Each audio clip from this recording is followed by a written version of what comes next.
Okay, so before we get rolling, these Benevodons are from the Trials of Mana remake that came out in 2020. I played the game in beginner mode because I'm not really all that great at gaming, and I wanted to feel superb. Wren played the game in normal mode, so his challenges were a bit more difficult than mine. We ranked these bosses based on 3 main criteria: their aesthetic, their difficulty, and their fun factor. Number 8, Dangard, the Wind Benevodon. This Benevodon was really kind of boring. The design of the character was pretty cool, so the aesthetic had high points for us. But the looks are really all it has. It sounds really cool when you describe it, to fight in the air on the back of a winged beast, but in practice it left a lot to be desired.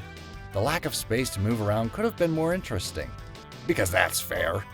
He just flies away and I can't attack with any of your weapons you have for your entire team. But instead it left a lot of downtime where you couldn't even fight the beast. So we wait. And wait. And wait.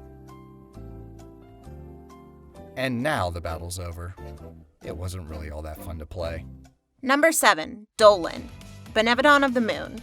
I know when I played this one, I was doing really well until the very end when wave after wave of fire struck me down.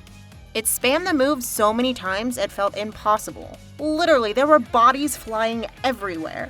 As the panic consumed me after one character perished after another, Wren laughed maniacally on in the background.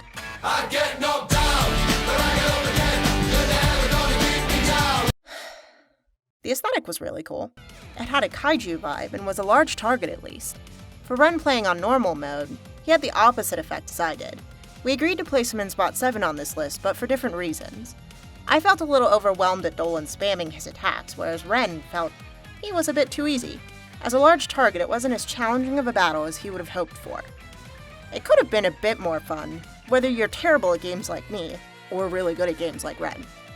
Number 6 goes to Light Gazer, the Light Benevodon. While his aesthetic is interesting, it wasn't my favorite. I mean, a giant floating eyeball. I didn't see that one coming. I wasn't exactly excited about how he would warp all over the place, but it was quite interesting that the battle had a sense of evolution. As Light Gazer's colors changed throughout the battle, new tricks and moves would surface as well. I'm a fire in my ladon. So it added a sense of growth throughout the fight. For Mando, she liked the aesthetic a bit more than I did.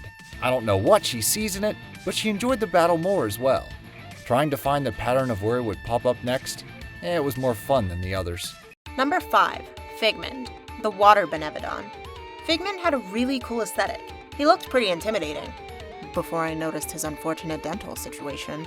But he really matched the aesthetic of his environment, and the nice details of the webbed feet, fins, and even the cool spinal fin. Slipping around on the ice was a decent challenge, but didn't feel like an overwhelming challenge. He turned into Spider-Man a few times and climbed around the walls before cannonballing directly on top of you. There were a few nice challenges in this battle that could certainly get you if you weren't fast enough to evade them, but it wasn't a battle that felt hopeless. Figmund was definitely more fun to play than Dangard or Dolan, that's for sure. Number 4, Landumber, the Earth Benevodon. Now this one is where we really started to solidify the Benevodon's ordering. I see what she did there. Landumber is one of the cooler looking Benevodons.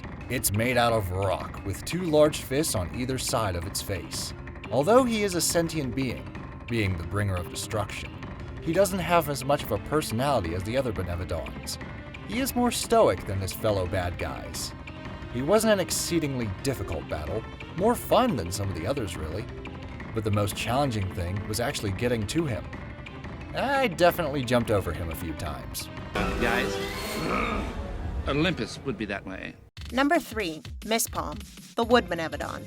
Now, I will be the absolute first person to admit that I turn into a basic bitch when pumpkins are involved.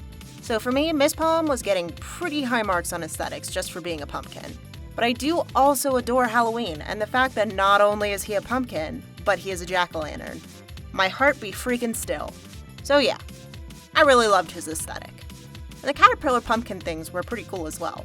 The battle was a lot of fun. It was challenging and pretty intense, but I found myself laughing and giggling versus screaming in horror. I think that Misspalm definitely deserves to be at the top section of this list. Number 2, Zanbi, the Benevodon of Fire. For both Mando and myself, this was the first Benevodon we faced in our own rounds with the game. I'm a sucker for some mythological monsters and was excited to see a phoenix, but it was just a firebird head, so we don't know for certain if it was a phoenix or just a bird on fire. So we'll pretend it's a phoenix. It was a really frustrating fight to start out with, but once you realized how to beat him, I mean hit all the shit around the arena before you try to attack the bird, it's smooth sailing. It was a difficult decision of who would be first. Zanby was close, but he just didn't light the fire in our bellies the way that number 1 did. Number 1, Zabelfar, the Darkness Benevodon. Hello, darkness, my old friend. I've come to be destroyed by you again. I'm not your friend. Yep, this one was tough. I love creepy things, and the disembodied floating heads were pretty creepy. The aesthetic was really great. The pink mask and the blue mask. Nice opposing color scheme until the face in the center showed up and things got pretty intense. It was similar to some of the other Benevodons, where you would have to hit the faces on either side because the one in the middle wouldn't take any damage until the side faces were down. But if you didn't get to them in time, the center face releases a blast that just... Oh my god! It freaking annihilates you. It basically kills everyone on the board. So you have that rush against time that feels more urgent than the others. But it made it more appealing in a way, and definitely more fun. There was great art and aesthetic for this boss, and the gameplay felt fair and well thought through, making it a really fun battle. We both agreed 100% that this should be at number 1.